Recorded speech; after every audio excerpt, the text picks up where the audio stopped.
Mewujudkan swasembada energi menjadi sebuah keharusan dan fokus utama yang dilakukan oleh Kementerian Energi dan Sumber Daya Mineral atau ESDM yang diejawantahkan melalui beragam kebijakannya. Hal tersebut sesuai dengan tujuan dan arahan dari Presiden Prabowo Subianto. Arahan Presiden Prabowo Subianto terkait sektor energi menekankan mengenai ketahanan energi dan pengelolaan sumber daya alam yang baik untuk mendukung pembangunan serta kesejahteraan masyarakat. Presiden Prabowo Subianto juga yakin bahwa Indonesia yang kini dipimpinnya mampu mencapai swasembada energi dalam 5-6 tahun ke depan. Sejumlah langkah pun dilakukan Kementerian ESDM yang menaungi bidang energi dan sumber daya mineral. Sejumlah langkah kementerian yang dipimpin oleh Menteri Bahlil Lahadalia tersebut untuk mewujudkan swasembada energi diantaranya peningkatan lifting minyak dan gas bumi, hilirisasi dan konversi kendaraan berbahan bakar minyak menjadi listrik dalam rangka meminimalisir konsumsi bahan bakar minyak. Upaya lainnya untuk menekan tingkat konsumsi BBM yaitu dengan pengoptimalan program bahan bakar nabati yang berada di level B35 dan akan ditingkatkan campuran biodieselnya menjadi B40, B50 sampai B60. Bicara mengenai kedaulatan energi, Menteri SDM Bahlil Lahadalia berjanji di tahun 2026 Indonesia tidak akan melakukan impor solar lagi. Kemudian yang paling penting adalah tentang kedaulatan energi. Tadi kami melaporkan kepada Presiden di 2026 insya Allah kita nggak akan impor solar lagi. Kenapa? Karena RDMP kilang kita yang di Balikpapan, insya Allah 10 November ini akan kita resmikan. Kalau kita dorong B50 lagi untuk ke depan berpotensi untuk kita bisa supply kita bisa terjadi lebih terhadap solar dan bisa kita ekspor.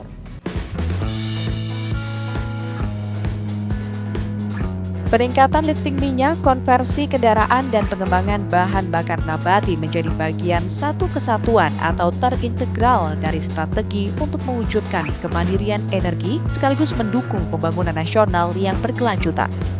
Program swasembada energi dalam Astacita yang diusung pemerintahan Prabowo Subianto dalam hal ini Kementerian ESDM diyakini bisa berdampak besar bagi masyarakat.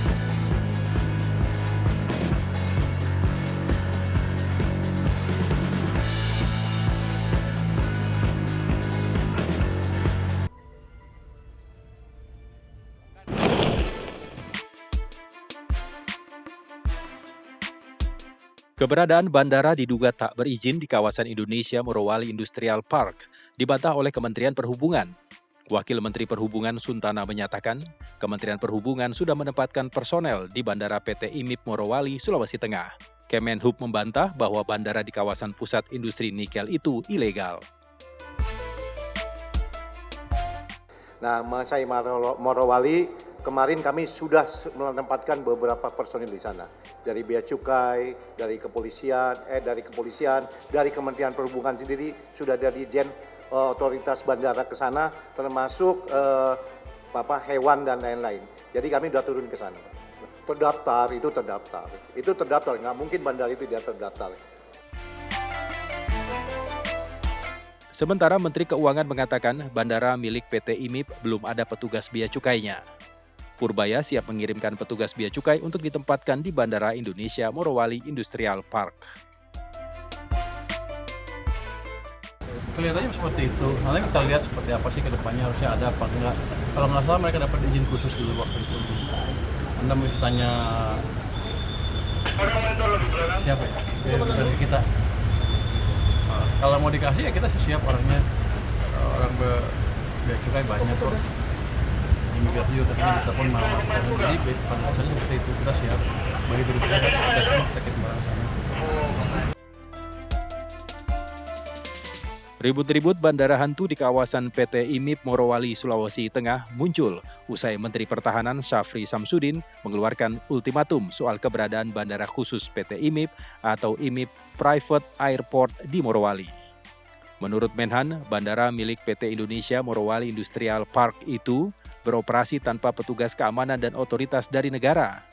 Aktivitas bandara dianggap rawan karena pesawat bebas keluar masuk tanpa adanya pengawasan. Terhadap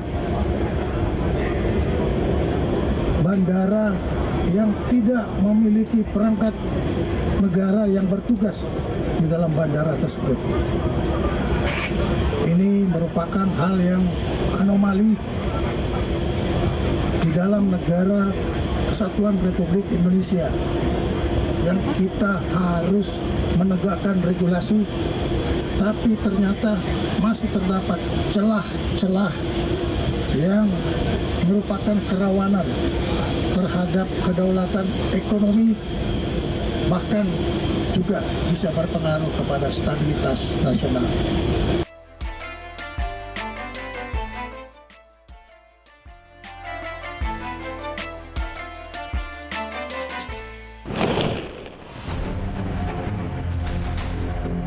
Presiden Prabowo Subianto memberikan rehabilitasi kepada mantan Dirut ASDP, Ira Puspadewi, dan 2 mantan direksi ASDP.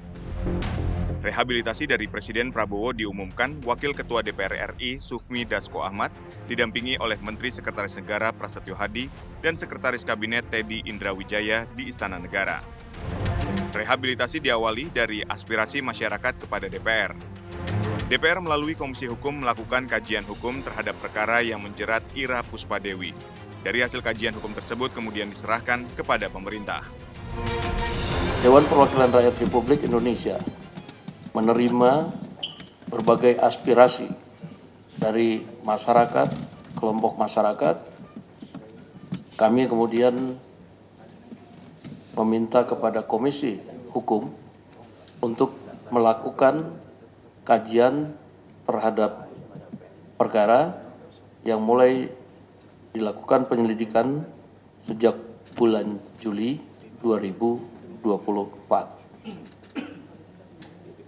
Hasil kajian hukum itu kemudian kami sampaikan kepada pihak pemerintah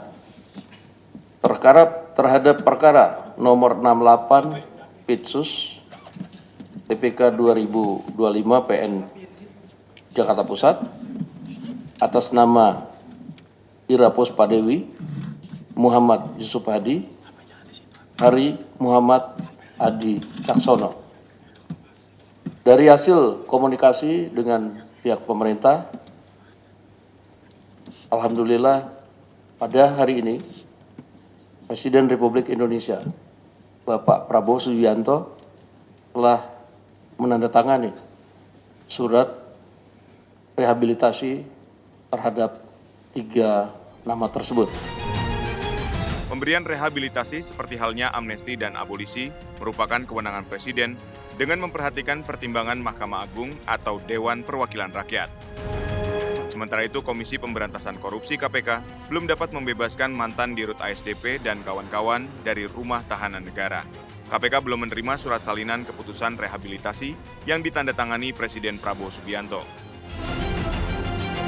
Kita ketahui bersama, Pak Presiden mengambil kebijakan, ya artinya di dimensi kedua. Tadi dimensi hukum, sekarang di dimensi kebijakan. Pak Presiden memberikan keputusan untuk melakukan rehabilitasi kepada para pihak, yaitu Bu Ira dan kawan-kawan gitu ya.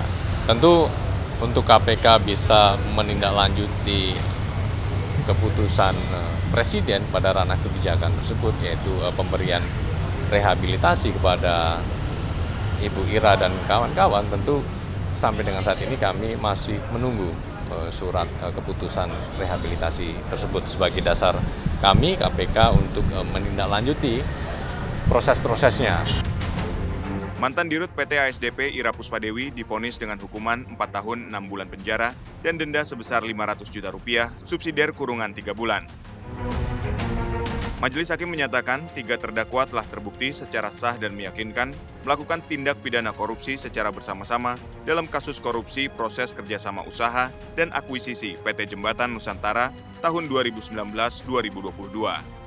Lantas bagaimana dengan rehabilitasi yang diberikan oleh Presiden Prabowo Subianto kepada mantan direksi ASDP?